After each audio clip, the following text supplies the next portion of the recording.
22/6/2025 அன்று என்னிடம் என் தேவனாகிய கர்த்தர் கடவுள் உரைத்திருக்கிற தரிசனத்தை இப்போ நீங்கள் கேளுங்கள்.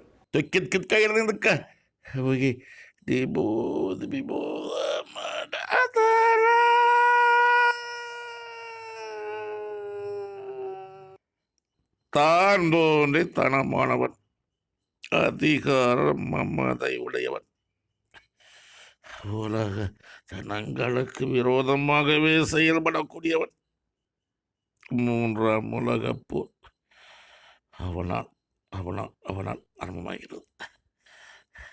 மூன்றாம் உலகப் போர் முடிவுக்கு வரும். உன்னால் தான் தோன்றி தனமானவன், டொனால்ட் கரெக்டர், அதிகாரம் மமதை உடையவன், உலகனுக்கு விரோதமாக செயல்படக்கூடியவன். இவர் தான் டொனால்ட் ட்ரம்ப். மூன்றாம் உலகப் போர் அவனால் ஆரம்பமாகிறது. மூன்றாம் உலகப் போர் டொனால்ட் ட்ரம்ப்